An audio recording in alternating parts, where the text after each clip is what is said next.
Kumusta kaibigan? Salamat sa pagbabalik dito sa Tagalog Cine Recaps. Ngayong araw, ang ipapakita ko sa inyo ay ang 2017 Indian crime thriller movie na pinamagatang Mom. Sa simula ng pelikula, makikita ang high school biology teacher na si Devki, na habang nasa kalagitnaan siya sa pagtuturo, isang estudyanteng nagngangalang Mohit ang nagpadala ng hindi kaaya-ayang video sa kanyang kaklaseng 18 years old na si Arya. Ipinakita ni Arya ang video sa kanyang kaibigan, napansin iyon ni Devki, nagsumbong ang kaklase ni Arya na si Mohit ang nagpadala ng video. Nilapitan ni Devki si Mohit, kinumpiska ang cellphone nito saka inihulog sa bintana. Sa bahay, isang mabait at mas ikasong ina si Devki sa kanilang dalawang anak ng kanyang asawa na si Anand. Ang bunso nilang anak ay nagngangalang Piyu. Ang panganay ay ang estudyante ni Devki at stepdaughter na si Arya, anak ni Anand si Arya sa unang asawa nito. Nang gabing iyon ay ipinaalam ni Anand ang pagpunta niya sa New York ng 10 araw para sa business meeting. Nagpaalam din si Arya kay Anand na pupunta siya sa gaganaping Valentine's party sa isang farmhouse. Hindi agad pumayag si Anand. Sinabi nitong pag-uusapan muna nila ni Devki dahil malayo ang lugar at delikado. Nagalit si Arya dahil bakit kailangan pa ang permiso ni Devki. Nagtampo si Arya at hindi na tinapos ang pagkain nito. Sinabi ni Arya sa kanyang kaibigan ibig talaga niyang makapunta sa party para makita ang crush niyang kaklase na si Kabir. Dinalhan ni Devki ng pagkain si Arya. Sinabi ni Devki na pumayag na si Anand na mag-attend ng party si Arya basta uuwi lang siya ng maaga. Pero hindi man lang nito pinansin si Devki. Kinaumagahan, nagpasalamat si Anand kay Devki sa pagiging mabuting asawa at ina nito. Humingi din ng pasensya si Anand sa inaasal ni Arya kay Devki. Sinabi ni Devki na itinuring na niyang anak si Arya, kaya nauunawaan niya ang nararamdaman nito. Balang araw matatanggap din siya ni Arya bilang pangalawang ina. At nang paalis na si Anand, humingi ng sorry at nagpasalamat si Arya sa pagpayag nito. Hiniling ni Anand kay Arya na sanay kahit sa pagtawag, ay tawagin man lang niyang mama si Devki bilang respeto sa pag-aalaga sa kanila ng mabuti. Pero sinabi ni Arya na ang kanyang tunay na ina lamang ang kanyang tatawaging mama at hindi niya kailanman kalilimutan ang kanyang namatay na ina. Bumisita kay Devki ang mga dating niyang estudyante na LGBT. Nagpasalamat sila kay Devki dahil sa malaking itinulong nito para makatapos sila ng pag-aaral at magtagumpay sa kanilang negosyo. Maagang naghanda sa sarili si Arya para sa party, kaya nang dumating ang susundo niyang mga kaibigan, excited ito at nagmamadaling umalis. Hindi na napansin ang paalala ni Devki na umuwi ng maaga at tumawag sa cellphone. Dumating sina Arya sa party na puno ng mga taong nagkakasiyahan at nagsasayawan. Natuwa si Mohit nang mamataan si Arya. Matagal nang may crush si Mohit kay Arya, kung ano-anong ginagawa ni Mohit pero hindi siya pinapansin ni Arya. Sinubukan ni Mohit na makipagsayaw kay Arya. Nung una hindi siya pinansin ni Arya hanggang magalit na ito at itulak si Mohit. Masama ang loob na bumalik si Mohit. Sinabi ng pinsan ni Mohit na si Charles na siya na ang papapel. Nagdala ito ng maiinom at inalok si Arya. Subalit tumanggi rin si Arya at ang kaibigan nito ang uminom ng dala ni Charles. Naiinis din na bumalik si Charles. Nagkataon na dumating ang kaibigan ni Charles na si Jagan, isang notorious na kriminal, at ito ang nag-isip ng kanilang gagawin. Habang nagkakasiyahan sina Arya, nagpaalam ang kasama nilang lalaki na aalis muna para sunduin ang kanyang ama sa airport. Ibig sanang lapitan ni Arya ang kanyang crush na si Kabir para ipagtapat ang kanyang nararamdaman, pero nalungkot siya nang makita niyang may girlfriend na si Kabir. Kaya nagpasya si Arya na umuwi na lang pero sinabi ng kanyang kaibigan na nahihilo ito. Pinaupo ito ni Arya at sinabing tatawag muna siya ng taxi. Habang nasa labas na si Arya tinawagan siya ni Devki. Sinabi ni Arya na pauwi na siya. Subalit bigla itong dinamba ni Jagan at ng kaibigan nitong security guard na si Babu Ram. Pilit nilang isinakay si Arya sa sasakyan ni Charles. Tuwang-tuwa si Mohit nang may sakay na nila si Arya. Sinabi ni Mohit na ngayon niya tawagin ang kanyang ama. Habang tumatakbo ang sasakyan, binugbog nila si Arya at halanhinan nilang pinagsamantalahan. Ilang sandali pa, inakala nilang patay na si Arya, inihulog na lang nila ito sa kanal. Labis nang nag-aalala si Devki dahil hindi pa nakakabalik si Arya. Ilang beses na niya itong tinatawagan pero wala nang sumasagot. Agad nagbihis si Devki at pumunta sa party. Tinanong ni Devki ang kanyang mga estudyanteng naroon, subalit hindi rin nila alam kung nasaan na si Arya. Tinawagan din ni Devki ang mga kaibigan ni Arya pero wala si Arya sa kanilang bahay, hanggang pumunta na si Devki sa presinto at inireport niya na nawawala si Arya. Nalaman ng mga pulis na 18 years old na si Arya. Inisip nilang dahil Valentine's Day baka nakipag-date ito sa boyfriend pero sinabi ni Devki na wala pang boyfriend si Arya at tumawag itong pauwi na siya. Kinuha ng mga pulis ang number ni Arya para i-trace nila ang location nito. Nangako ang mga pulis na babalitaan agad nila si Devki. Habang sa di kalayuan nakamasid ang private detective na si DK. At nang paalis na si Devki, lumapit si DK at nagpakilala na isa siyang magaling na detective sabay bigay ng calling card nito na kung sakaling kailanganin ni Devki ang kanyang serbisyo.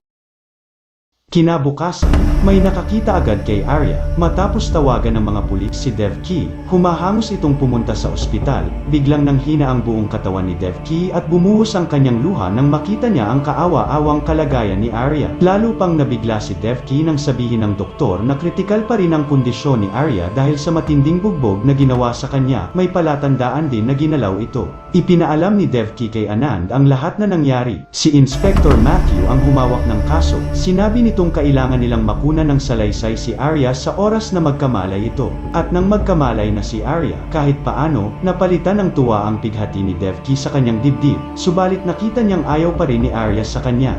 Ganun pa man, hindi umalis si Devki sa tabi ni Arya at patuloy pa rin ito sa pag-aasikaso sa itinuring na niyang anak. Sobrang sakit din ang naramdaman ni Anand nang makita niya ang kalagayan ni Arya. Nadagdagan pa ang bigat sa dibdib ni Devki nang sabihin ni Arya ang narinig niya kay Mohit habang nasa sasakyan na ngayon niya tawagin ang kanyang mama. Inisip ni Arya na isa sa pinakadahilan kung bakit nangyari ang lahat ay dahil sa galit ni Mohit kay Devki.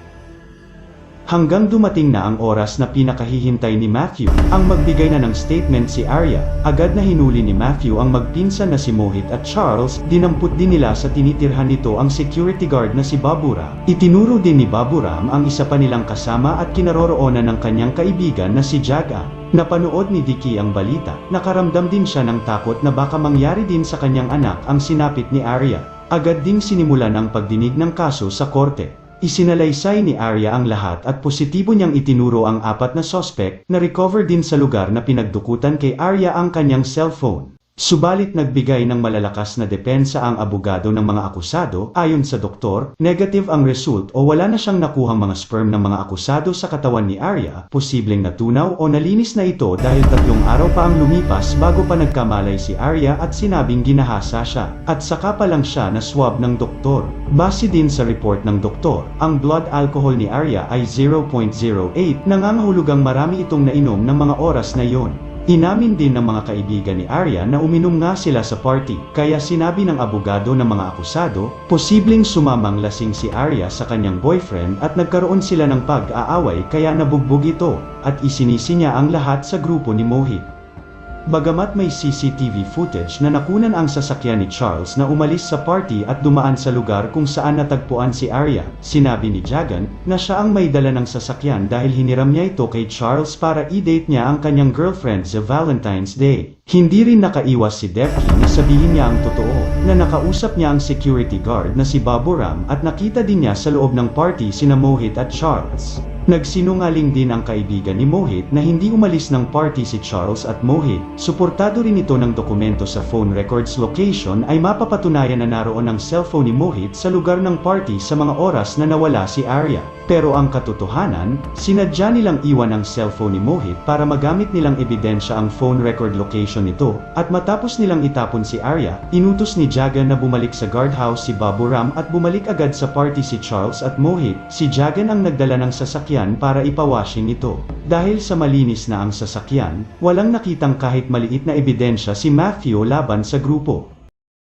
At makalipas ang mahigit 1 buwan, ikinagulat ni Anand ang naging desisyon ng korte na pinapawalang sala ang 4 na akusado. Dahil sa walang sapat na ebidensyang nagtuturo sa mga ito ng panggagahasa. Sa galit ni Anand sinugod nito si Jagan. Nakita ng judge ang kaguluhan kaya agad in-order nito na e-contempt si Anand. Ganun na lang ang gulat ni Devki kung bakit bitbit na ng mga pulis si Anand at dinala sa presinto. Agad namang nagpiyansa si Devki para makalabas agad si Anand. Humingi ng pasensya sa kanila si Matthew, maging siya ay nalulungkot sa pagkatalo nila sa kaso. Pero sinabi ni Devki, wala na siyang tiwala sa mga nagpapatupad ng batas. Pinalaya agad nila ang mga kriminal samantalang kinulong nila agad ang asawa ko dahil nasampal niya ang gumahasa sa aming anak.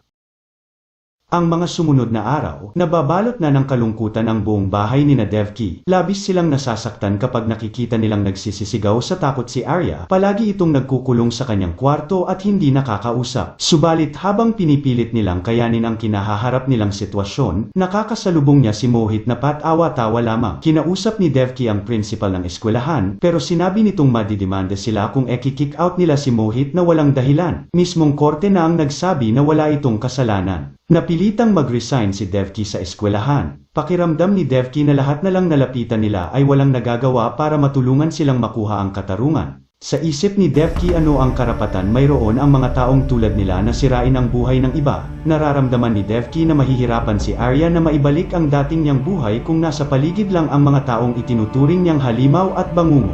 Hanggang maisip ni Devki na gawin ang ibang paraan. Sa address ng calling card, madaling nahanap ni Devki si Diki. Alam ni Diki na katarungan ang sadya ni Devki, nangako si Diki na ibibigay niya ang kailangan nito.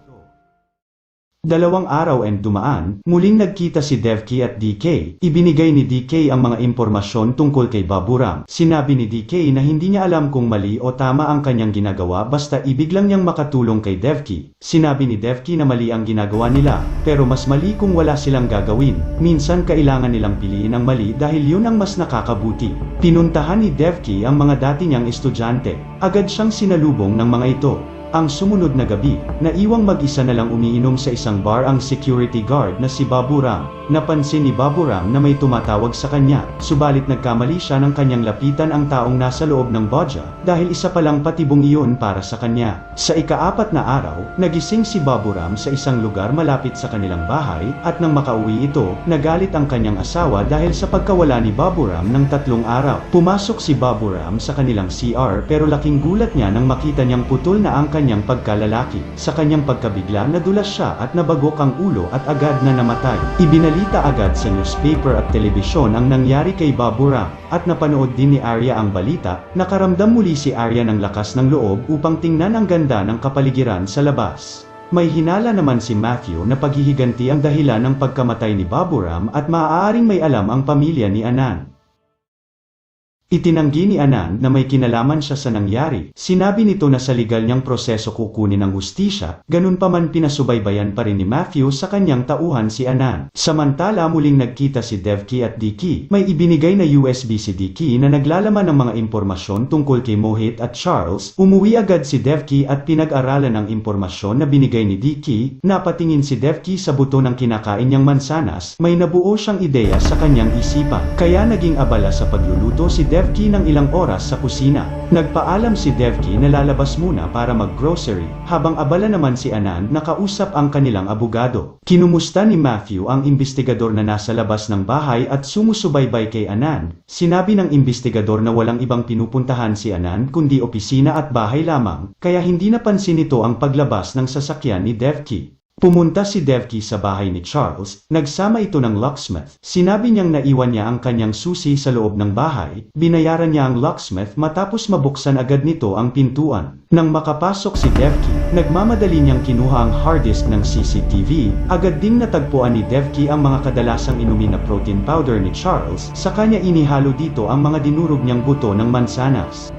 Kinabukasan pagdating ni Charles, gaya ng kanyang nakagawian, nagtimpla siya ng maiinom gamit ang protein powder. Sa kanya ininom habang nanonood ng telebisyon. Ilang sandali pa, bigla siyang nahilo at nanigas ang buong katawan hanggang makita siya ng kanilang katulong na nakahandusay na. Nalaman ni Mohit na isinugod sa ospital si Charles kaya nagmamadali itong umalis. Habang iyon naman ang hinihintay ni Devki, nagpanggap si Devki na kilala niya si Mohit kaya pumayag ang security guard na makapasok siya sa kondo. Gamit ang susing nakuha niya sa bahay ni Charles, nakapasok agad si Devki sa kondo ni Mohit. Habang sa ospital, na-paralyzed si Charles at malabo nang gumaling pa. Nalaman din ni Matthew na buto ng mansanas na may kemikal ang naka-paralyze kay Char. Ang hindi alam ni na Matthew, gamit ang isang audio device nakikinig sa usapan nila si Diki na nasa di kalayuan lamang. At sa hudyat ni Diki, gumawa ng paraan si Devki para tumunog ang fire alarm ng kondo. Nakatanggap ng tawag si Mohit tungkol sa fire alarm. Sinamahan ni na Matthew si Mohit sa kanyang kondo para masigurado nila ang kaligtasan nito. Pero nagulat nagulat si Matthew sa kanilang natuklasan. Nang may makuhang mga hiniwang mga mansanas sa kusina ni Mohit, nagkalat din doon ang mga gamit at mga sangkap ng mga kemikal. Nakita din nila sa laptop ni Mohit ang history tungkol sa paggamit ng kemikal at sa pagluto nito. Mangiyak-ngiyak na itinanggi ni Mohit ang lahat, pero dahil sa dami ng ebidensyang nakuha ni na Matthew, nakakasigurado silang wala ng lusot pa si Mohit sa kasong attempted murder kay Charles. Ang hindi nila alam, si Devki ang naglagay ng mga hiniwang mansanas, mga ginamit at sangkap sa pagluluto ng kemikal sa kusina ni Mohit. Si Devki rin ang nagbukas sa laptop ni Mohit ng website tungkol sa mga kemikal at paggamit nito. Isang pamilyar na salamin ang nakita din ni Matthew na naging palaisipan din sa kanya kung bakit nandun sa tabi ng laptop ni Mohit. Napapaiyak na lamang si Devki sa madalas niyang naririnig na umiiyak si Arya sa loob ng banyo kahit 10 oras ng gabi. Alam ni Devki na sobrang hirap ang pinagdadaanan ni Arya. Pinuntahan ni Devki si Charles sa ospital. Galit na galit si Devki na sinabi kay Charles na nararapat lang ang nangyari sa kanya. Gabi-gabi maaalala ni Charles ang ginawa nila kay Arya. Magsisiman siya ay huli na ang lahat dahil habang buhay na siyang magdurusa sa kanyang kalagayan. Nakatanggap si Arya ng text ng isang link galing sa di niya kilalang numero, at nang buksan niya ang link, nabasa niya ang article tungkol sa masamang sinapit ni na Mohit at Charles. Nakaramdam si Arya ng kaluwagan sa dibdib. Muli siyang sumilip sa bintana. Nakita niya ang kanyang ama na paalis. Tinext niya ito na poging-pogi ito sa kanyang kasuutan. Halos maluha sa tuwa si Anand nang mabasa ang text, lalo na nang e-text ni Arya ang lugar kung saan niya gustong magbakasyon. Alam ni Anand na iyon na ang simula na matapos na ang paghihirap ng kanyang anak. May pinapirmahang papeles si Matthew tungkol sa report ng kaso. Kinabahan si Devki nang ibigay ni Matthew ang kanyang salamin na naiwan niya sa kondo, pero sinabi ni Devki na kapareho iyon ng kanyang ginagamit na salamin. Sa ikinilos ni Devki, ramdam ni Matthew na may itinatago ito. Tuwang-tuwa si Anand na ipinakita kay Devki ang newspaper sa nangyari kay Mohit at Charles. Ibig na sanang ipagtapat ni Devki na siya ang nasa likod ng lahat, pero ayaw niyang sirain ang kasiyahang nararamdaman ni Anand, lalo nang sabihin ni Anand na nakaka-recover na si Arya at excited na siya sa kanilang pagbabakasyon. Muling nagkita si Devki at Diki. Sinabi ni Diki na hindi pa niya mahagilap si Jagan, pero nangako si Diki na bago sila makabalik sa kanilang bakasyon, malalaman din nila ang pinagtataguan ni Jagan. Sinabi ni Devki na kailangan na nilang magmadali dahil nagsususpecha na sa kanya ang mga pulis. Bago sila naghiwalay, nagpasalamat si Devki kay Diki sa lahat ng mga itinutulong nito. Wala silang kamalay-malay na nakikinig sa kanila si Matthew. Walang nagawa si Diki nang isama siya ni Matthew sa presinto. Pinapaamin ni Matthew si Diki kung ano ang kanilang pinaplano ni Devki, pero hindi nagsalita si Diki. Inutusan ng station chief si Matthew na pakawalan si Diki, dahil kapag nalaman ito ng media na nag-iimbestiga sila na walang ebidensya, siguradong maaakusahan sila ng harassment. Sa kulungan, hirap si Mohit sa kanyang kalagayan dahil sa masikip at mainit na lugar na lamang ang kanyang ginagalawan. Nagulat din ito nang dalawin siya ni Jagan.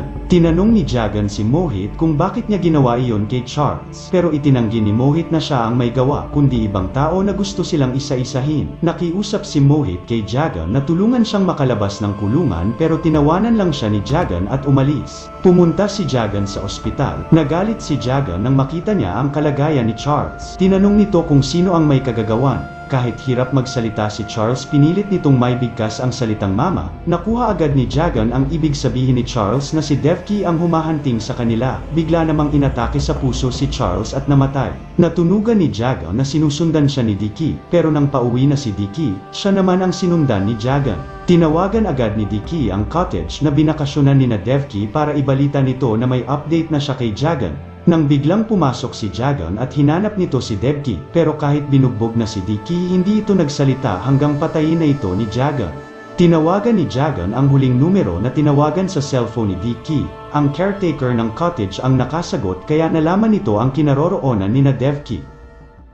Sa pag-iimbestiga ni Matthew, natuklasan ito na may video camera at memory card sa salamin ni Diki. Dito na nakita ni Matthew ang lahat ng usapan nila ni Devki, pati na ang pagpatay ni Jagan kay Diki. Samantala, sa pinagbakasyonan ni na Anand, masayang namasyal ang pamilya sa lugar. Nagpapasalamat si Devki na nanumbalik na sa normal ang kanilang buhay, at nang makauwi sila sa cottage, nakatulog si Piyu kaya inihatid ni Devki sa kwarto. Nang biglang mawala ang kuryente, Pumunta si Anand sa basement para alamin ang problema. Nagulat siya nang makita niya na patay na ang caretaker ng cottage. Nakita niyang naroon si Jagan at bigla siyang binaril. Nanginig sa takot si Arya nang makita niya si Jagan na papalapit sa kanya. Dumating si Devki at hinarap si Jagan para makatakas si Arya, pero dahil mas malakas si Jagan, wala ring nagawa si Devki hanggang hindi na ito gumalaw at sundan na ni Jagan si Arya sa labas. Subalit ilang saglit lang, nagkamalay agad si Devki, at kahit nanghihina pa ang pakiramdam ni Devki sinundan pa rin ito si Jagan, at muli silang nagharap, nang babarilin na ni Jagan si Devki, eksaktong pagdating ni Matthew sa lugar saka binaril si Jagan.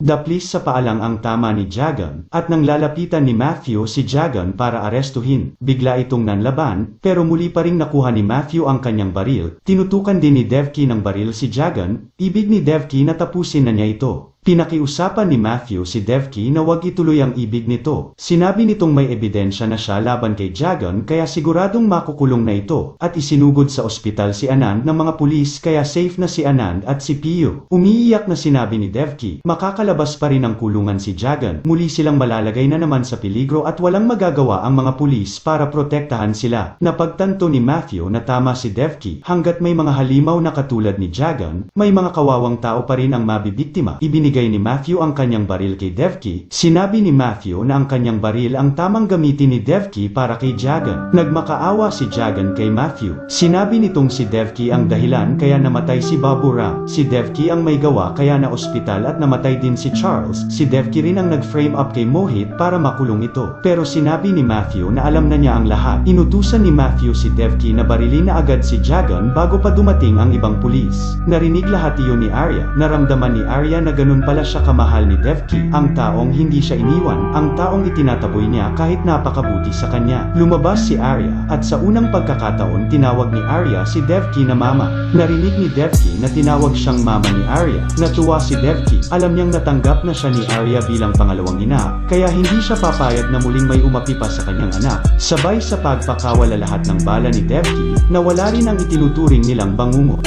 Tumakbo si Arya, at niyakap agad si Devki. Humingi ito ng sorry sa hindi niya pagbibigay respeto kay Devki. Walang humpay din itong nagpasalamat sa lahat ng sakripisyo na ginawa ni Devki. Pakiramdam ni Arya ay nagkaroon na siya ng bagong ina. Marami pong salamat sa inyong panunood. Isa pong malaking tulong sa amin ang inyong pag-like at pag-subscribe sa aming channel. Pakiclick na rin po ang bell button para maabisuhan po namin kayo sa aming sunod na video. Ang shoutout po ay sa susunod na lamang po nating video. Pagpalain po sana tayong lahat. Ingat kayo palagi.